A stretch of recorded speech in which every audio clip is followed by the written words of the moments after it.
Welcome to Legal Dragon, a weekly podcast featuring Melissa Caballero Alton, a civil litigation attorney who prides herself in representing hardworking, everyday people and small businesses as they try to navigate today's confusing legal landscape. As you know, lawyers can be vicious and the courtroom can be a battlefield. If your opponents hire a fire-breathing dragon to represent them in battle, then you should too. So fight fire with fire and let Melissa Caballero Alton be your legal dragon. Hello, I'm Richard Alton and I'm with you today on the Legal Dragon podcast. Today I'm going to be talking to people who are interested in perhaps establishing their own brand, or maybe they're interested in being a social media influencer, or maybe you already are, and maybe you already have your established brand or business that you're putting out there in the world, hopefully to generate income. While it's great to think big picture, there are some items about laying a strong foundation to make your brand or your social media influencing succeed. And to help do so, I created a short acronym to help you out, which is TIPS. TIPS. TIPS represents TIPS represents terms and conditions, intellectual property, privacy, and in general, social media. And so during these podcasts, I'm going to be taking each of these separately and addressing the items part and parcel so we can break them out and explore what each of them mean and what's going to be important to you and what may be important to the person you're going to be in 5 and 10 years from now. So some food for thought before I get into our T, which is terms and conditions. Do you really own the material that you have on your social media business website? Are you legally positioned to become better recognized? And finally, the big one, what if you become famous? So let's talk about the terms and the conditions. It sounds like a book by Jane Austen or Charles Dickens. But first is limiting liability. Now, interestingly enough, there's no specific law, no legal requirement that you have a terms and conditions page on your social media platform, on your website. What it is a good idea. The idea is it's used for limiting liability. Terms and conditions inform people who are visiting your a website that, hey, these are the certain things that I'm not doing, that I don't promise, and that you should keep in mind as you visit the information here. And so that's what I mean. It's not legally required by the government. It's not required by the state. You know, what it is just a good idea that lawyers advise you to do so you can help protect yourself. And so there's certain things that can be included on a terms and conditions page, whether it's a separate website you have going for your company. One of those is disclaimers. Disclaimers is what I was alluding to before when I'm saying, you know, these are the certain things. I'm not making any promises about these products or this information. This is just for educational purposes.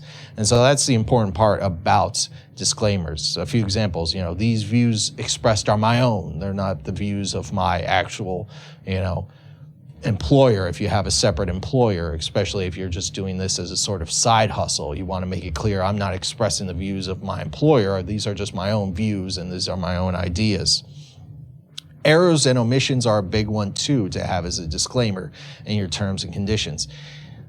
There may be some mistakes on here. I misspelled something where I meant to, do it correctly while I was typing so fast, I can't be held accountable for errors and omissions. And so that's a good one to always keep in your sort of terms and conditions portfolio.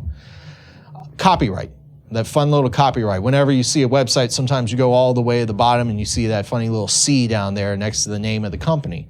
That's just the copyright. That's the company letting you know, hey, we own this material that's online here that you're viewing. It's our material. Don't take it and copy it. Health information is the big one. So any social media marketers out there, any social media influencers that are focusing on health information, this is very delicate. Why? Because there's a lot of lawsuits involved if somebody gives you wrong medical advice. So especially even if you're just doing fitness, if you're doing physical or mental health, or if you're trying to sell health products, you need to make sure that your terms and conditions address your capacity to, number one, render this advice to inform people that they actually need to consult their own doctor, and that this is once again for educational purposes. Because you find a lot in the realm, hey, I'm just offering people some diet advice. Well, what if somebody gets sick off of the diet advice you offered on your website? They may try to sue you. So it's always good to have terms and conditions that you advise people to make sure that they go and check their own doctors before taking any advice that you give.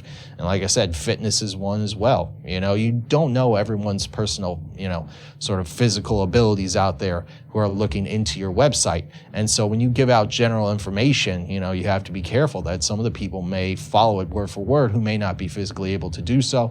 And that always opens up for issues with regards to liability out there. One continual item along the terms and conditions is, interestingly enough, rules that you have for your website. This comes into play if you allow people to comment directly onto, for example, you have a website for your brand. If you allow people to say, awesome products, or, great photo, you look fantastic, it may not seem like a big idea if you have your own separate website. This is different, of course, if you're on Instagram or Facebook and you're only plugging through there. Facebook and Instagram have their own rules about what they can do with the content that you post. You should have similar rules if you're allowing people to post on your particular website. Why? Because when people post a comment and you don't have rules and regulations, those people own that comment. And you need to be careful, number one, what you may do with that comment, or your ability to, in fact, remove that comment from your web page if you don't have specific terms and conditions spelled out about what you can do when people post items on your website. Like I said, if you're just running through Instagram, or if you're just running on Twitter and Facebook already has all that stuff. They get to decide what's on there and what's not on there, and they have their own specific set of rules. This is more geared towards if you have your own separate operating website and you allow people to comment on that website. You need to be very specific about how you regulate people's First Amendment rights, about how they can comment, and also their own copyright ownership of what they put onto your website. So it's an interesting element. You think, well, it's my website, I can do whatever I want. I'm the queen or king of this land. But that may not be true, especially with regards to how you manage people who are putting information on there. And so it's very important to keep in mind, there's always different items that you need to think about, terms and conditions. If you're running health and fitness, if you're allowing people to comment on your particular website. So it's always good to think about, hey, I've got these great ideas. I want to make sure I'm doing these things right. It may be a good idea to talk with an attorney with regards to what you're doing with this information, how you can run your website. And that's where an attorney can help you with the sort of terms and conditions. Now, a caveat, a special one to all of this, and which will be included in a later podcast, is privacy.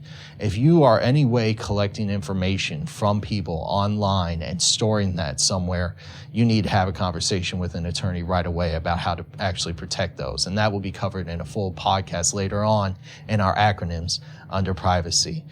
But as for today, that's all. I want to thank you. I'm Richard Alton for listening to the Legal Dragon podcast, and make sure to follow us online at www.altonlawflorida.com. Thanks for listening to the Legal Dragon podcast with Melissa Caballero Alton. Remember, don't get burned in or out of the courtroom, and fight fire with fire by hiring your own legal dragon.